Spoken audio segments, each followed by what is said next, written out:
जय माता दी दोस्तों। उम्मीद करता हूँ आप सभी अच्छे से होंगे और जो भी चीजें आपको सिखाई गई उसे लाइव मार्केट में ऑब्जर्व कर रहे होंगे।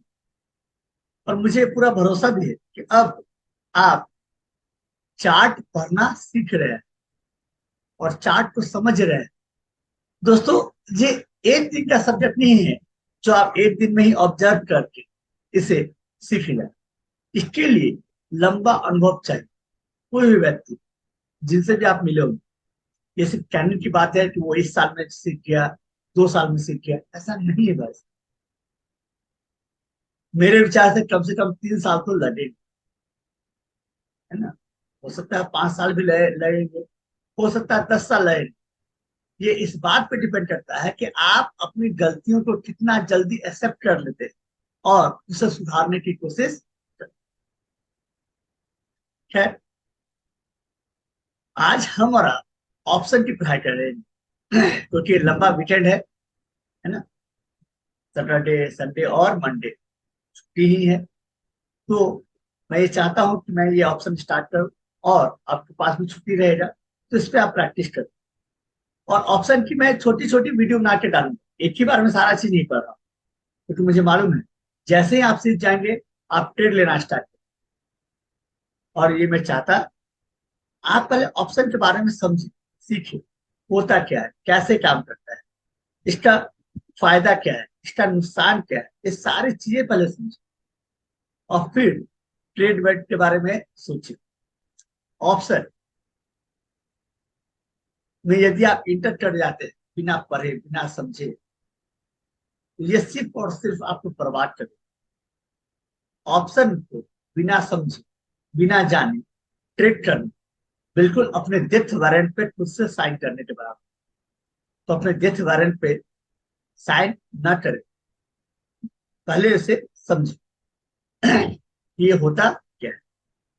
अरे बहुत लोग तो ये जानते नहीं है कि ऑप्शन फ्यूचर एंड ऑप्शन होता है, सिर्फ ऑप्शन नहीं होता। ये तो लोग जानते भी नहीं है। जो भी लोग ट्रेड करते हैं वो ये जानते नहीं है कि नाम आता है एफ एंड ओ, मतलब फ्यूचर एंड ऑप्शन। और आप केवल ऑप्शन ही समझते हैं। एक्चुअली ऑप्शन कोई इंस्ट्रूमेंट नहीं है जिसे परचेज और सेल किया जाए। ऑप्शन एक हेज का तरीका है जिसके द्वारा अपने पूरे ट्रेड को आप हेज कर सकते हैं। लेकिन अफसोस है कि लोग डायरेक्ट ऑप्शन ही ट्रेड करते हैं। क्यों? इसका बस एक ही रीजन, तो ऑप्शन सस्ता है। ऑप्शन जो है सस्ता है और इसमें लोगों को एक सपना दिखाया जाता है अमीर बनने की। इसमें लोगों को सपना दिखाया जाता है अमीर बनने की। तो आइए वो सपना देखते हैं, हम भी और आप भी। और मुझे पूरा भरोसा है कि आप अपना सर्वस्व खत्म कर देंगे, निछावर कर देंगे इस ऑप्शन में, लेकिन हासिल आपको कुछ भी नहीं। इसलिए ट्रेड न कर, पहले ऑप्शन को समझे। और ऑप्शन पे ही अगर आपको काम करना है तो फिर से कहानी वही कि आज से 1000 डेज प्रैक्टिस करें। आज से 1000 डेज प्रैक्टिस, उसके बाद ही ऑप्शन में इंटर करें। नहीं तो ये आपका सब बिचवा दे, कुछ नहीं छोड़ेगा, आपको खत्म हो जाएगा। इस चेतावनी के साथ आइए इस सपने के बारे में जानते हैं कि ऑप्शन क्या होता है, उसे ट्रेड कैसे करते हैं, उसका फायदा क्या है और उसका नुकसान क्या है। चलिए स्टार्ट करते हैं ऑप्शन।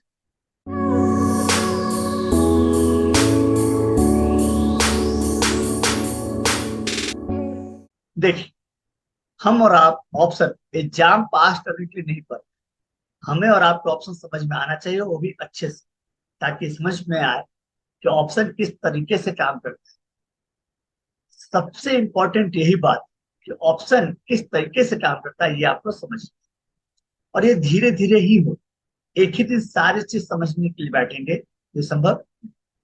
आज समझते हैं कि ऑप्शन होता क्या है। तो चलो पढ़ते हैं। ऑप्शन क्या है? एक कॉन्ट्रैक्ट। एक क्या है? कॉन्ट्रैक्ट, जिसमें दो व्यक्ति, मान लीजिए एक व्यक्ति का नाम है मिस्टर ए और दूसरे व्यक्ति का नाम है मिस्टर बी। ठीक है।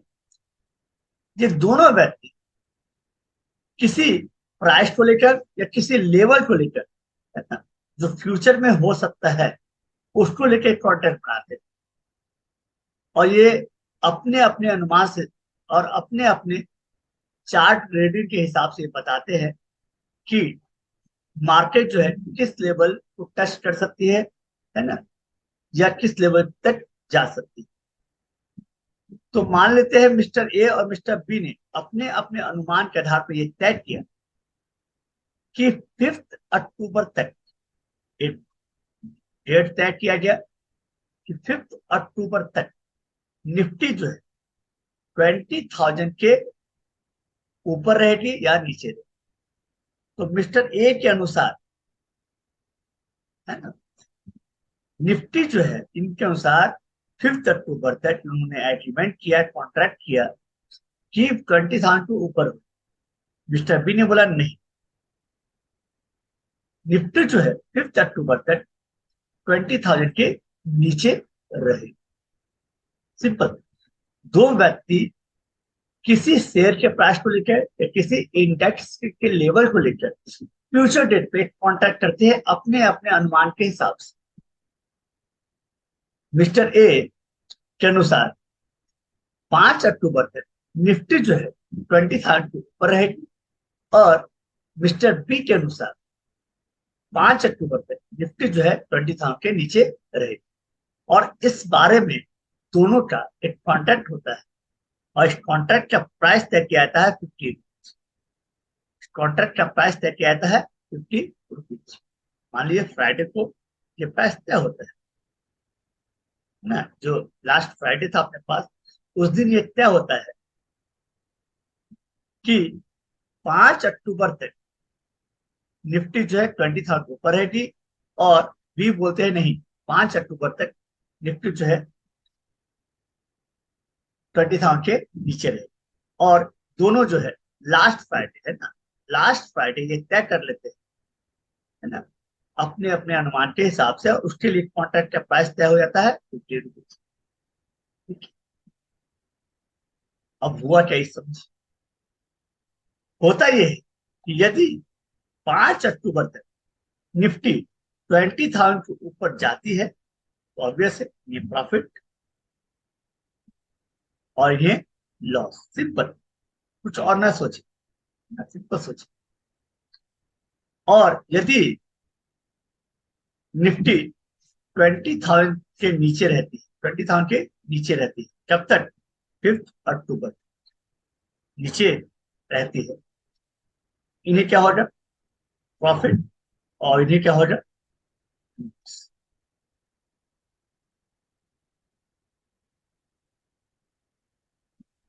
अब समझने वाली बात, ध्यान से समझ।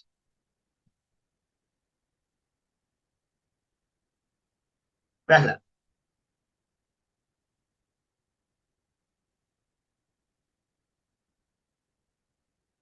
Strike price.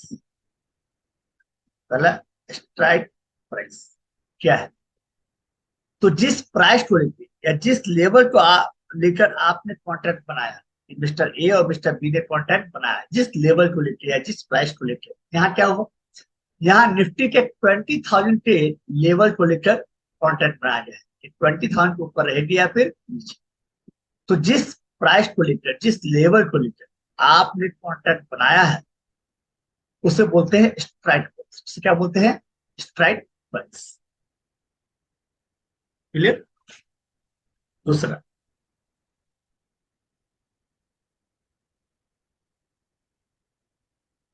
जिस डेट को लेकर आपने कॉन्ट्रैक्ट बनाया है, जिस डेट को लेकर आपने कॉन्ट्रैक्ट बनाया है, उसे बोलते हैं एक्सपायरी डेट। क्या बोलते हैं उसे? Expiry date.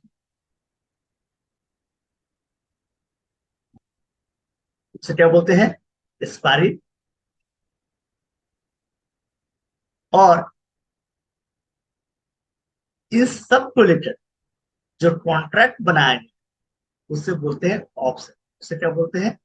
ऑप्शन। बहुत सिंपल, समझिए क्या। जिस डेट को लेकर आपने ये कॉन्ट्रैक्ट बनाया कि नहीं, किस डेट, यदि आपको ये तय करना है कि नहीं निफ्टी जो है या कोई जो शेयर का प्राइस है वो किस लेवल तक जा सकता है भाई, तो उसमें डेट तो इन्वॉल्व करना होगा कि किस डेट तक का बात कर।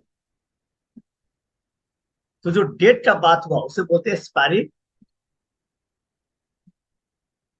हर कॉन्ट्रैक्ट एक डेट का होना जरूरी है।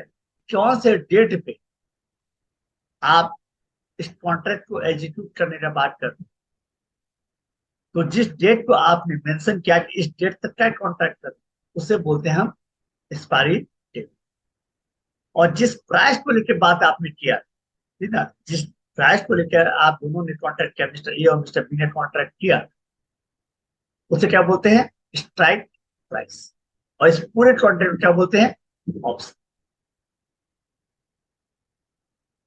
बात समझ में आई? तो तीन चीज मुझे पहले आपको बताएं कि स्ट्राइक प्राइस क्या होती है, डेट क्या होती है, और ऑप्शन क्या होती है। तो आज तीन चीजें क्लियर हो। पहला, कि जिस प्राइस को लेकर या जिस लेवल को लेकर आपने कॉन्ट्रैक्ट किया उसे बोलते हैं स्ट्राइक प्राइस। जिस डेट को लेकर आपने कॉन्ट्रैक्ट किया उसे बोलते हैं एक्सपायरी डेट। सिंपल भाषा में ऑप्शन में ये तीन चीजें पहले क्लियर। उम्मीद करता हूं आपको आज ये तीन चीजें समझ में आई। देखिए, ऑप्शन में बहुत सारे टर्म्स है, ये समझेंगे हम और आप। ये हम और आप समझेंगे, एक एक टर्म्स जो है क्लियर करेंगे। जब तक आप उसके टर्म को नहीं समझेंगे तब तक ऑप्शन कैसे समझना है। तो ये याद रखें कि आज हमने तीन चीजों को पढ़ा। पहला स्ट्राइक प्राइस, दूसरा होता है एक्सपायरी डेट, जिस डेट को लेके आपने कॉन्ट्रैक्ट कर लिया उसे बोलते हैं एक्सपायरी डेट। और तीसरा ऑप्शन, जो हमने और आपने कॉन्ट्रैक्ट किया एक प्राइस को लेकर, एक डेट को लेकर, वो दोनों का कॉम्बो पैक क्या कहलाता है? इसे और कंटिन्यू करेंगे, तो आज तक के लिए यही रखते हैं। और निफ्टी का वीकली एनालिसिस हम लोग शाम को बैठकर, तब तक के लिए जय माता दी। हर हर